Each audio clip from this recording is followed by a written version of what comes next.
English first and then in Spanish.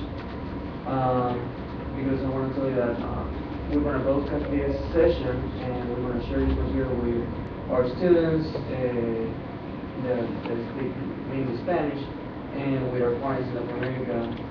They want to see and experience what we're doing with technology and what you're doing with technology. So thank you very much for being here. We really appreciate that all our partners in technology and are sitting at the table with us, and they want to share their experience in education and their view of the future of the education technology today.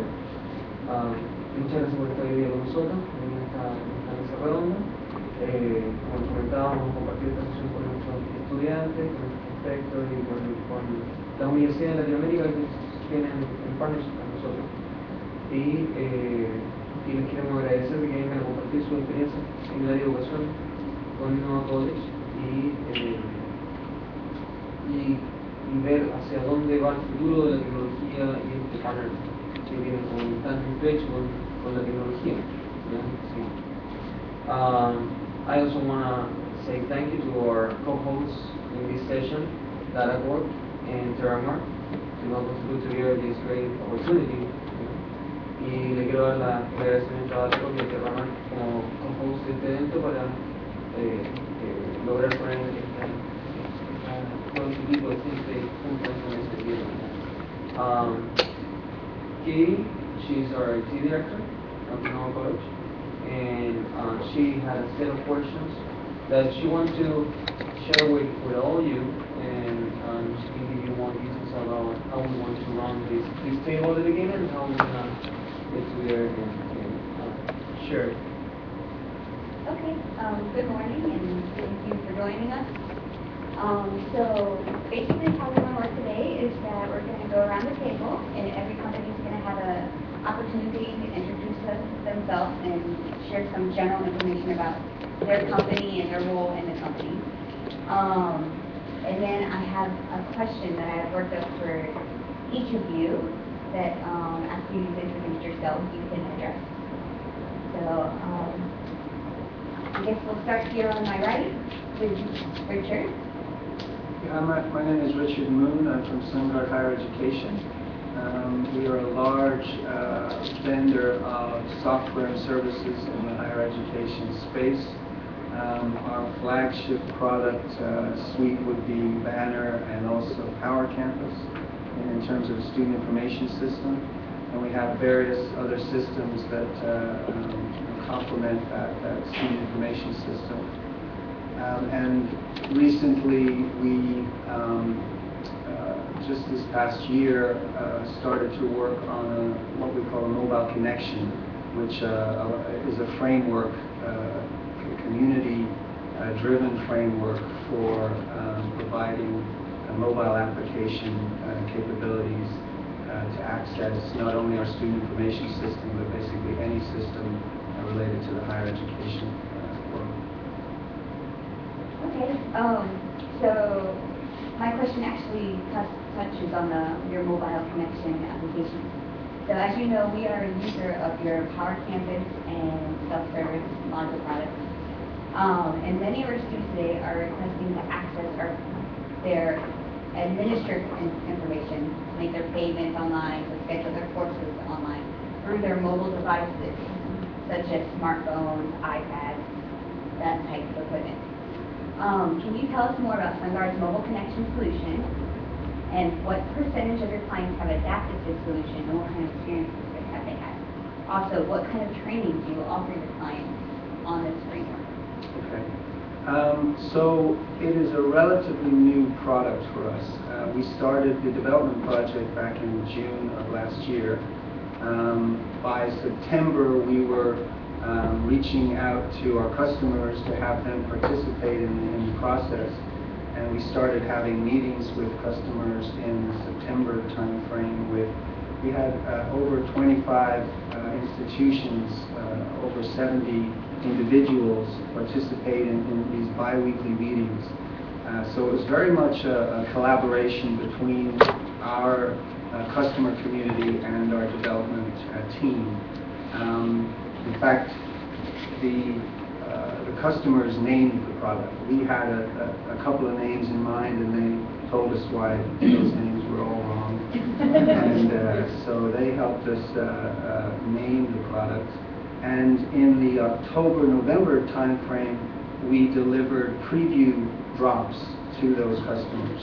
So they were able to download a preview version of the product and kick the tires and start to use it. We had a quick start exercise that they would go through to get it up and running and get a couple of simple apps up and running.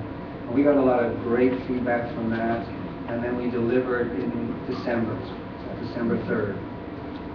So it's, again, fairly new, but the adoption has been rapid. We have an area, kind of a portal for our customers called Commons, and we created a community on the Commons for mobile technology. And within a couple of months, we had 1,000 users signed up for just that one community. And we saw a lot of downloads and a lot of activity. We had customers like William Patterson University really take it and run with it and create very usable mobile applications in a very short period of time. I mean, part of the reason for the rapid adoption is that there is no license fee. So it's an interesting approach that we're taking with this particular product. Kind of more of an open source, community source approach, where our customers, they sign an agreement, they can download the software for free. If they want action line support, then they can, that's an option that they can pay for. And then, as you asked about professional services, we have, I think it's a 4 or 5 day kind of intense boot camp for mobile connection. We did a 1-day version of that at Summit, and it was really a good experience for everybody. We had about, I guess, 30 or 40 individuals in the room, and by the end of that 1 day, they'd split up into 4 or 5 teams, and they'd each built a mobile app. And a couple of them demonstrated that. A couple of them were like, they seemed about 50 minutes shy of actually getting it to work. But yeah, we had a lot of success there. And so there's a 4-day version of that, which I think people come out of that pretty qualified to build mobile apps. And is the framework fairly friendly? Easy to use, easy to learn? I would say so. I mean, it's a technical framework. Right. There's a number of technologies involved in the framework. On the client side, so on the mobile device itself, you've got the Mobile Roads framework, which helps us cross multiple devices. So you've got some behavior sitting on the mobile device itself, which uses roads and Ruby and a couple of other technologies, HTML, CSS. And then on the server side, you've got what we call integration agents and Grails and a Tomcat server. So it's involved, but for kind of a developer of today, this is all fairly technology that they're familiar with. So we had a couple, as I say, William Patterson, Messiah College. They were up and running. Our first preview, Messiah had the quick start running in 2 hours. We got a message back from saying, I got it up and running. So, if they're qualified developers, I would say, then it's pretty straightforward. And we've got some praise back saying, this architecture feels right. It flows well. We understand it. All right, well, let's talk with Edgar now from Microsoft. Hi, Edgar, thank you. You want to go ahead and introduce yourself to everyone and your background information? Sure. Well, thank you everybody for having us here. It's a privilege to be here with you. My name is Edgar Ferrer. I'm the Director of Education Solutions for the Microsoft Latin America and the Caribbean. We've been in the education space for quite a while now. We work a lot. We have a privilege of working with many of the ministries of education, with the universities, public and private, and with different programs of the government to address vocational studies and else. We normally try to ask ourselves this question about how do we help enable jobs and opportunities through education? How do we foster local innovation? And how do we help transform education in both its administration and its operation? So these are the areas that we basically focus on from an education standpoint. And the way that we deliver is through our software, through our partners, through our alliances, through our programs, through our cloud services today, and through our consulting group. We believe that anywhere, anytime learning is a possibility, and we think that technology is a great enabler for education. Okay. So my question for you today is, well, recently, and I'm sure you saw this, Bill Gates gave an interview where he addressed adoption of online learning as a replacement for the traditional classroom learning at the university level.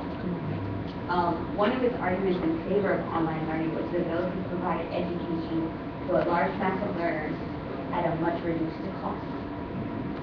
What types of technologies is Microsoft developing to help improve online learning and to provide it at this reduced cost? And what kind of training is Microsoft providing to teachers and faculty on using their technologies? Okay. So so Bill Gates is right now working on his foundation, and actually, if you saw the news, he's made a very large donation across education transformation, and saying how, and his words were, this fund is to make education fun. How do we make education fun? I think when we look into how online learning we can support it, is through the enablement of cloud computing. Cloud computing, what it does, it gives us a pool of resources that basically allow us to lower the cost or lower the work per watt in any application or service that we want to provide. So when we build these massive data centers all around the world, we build them with an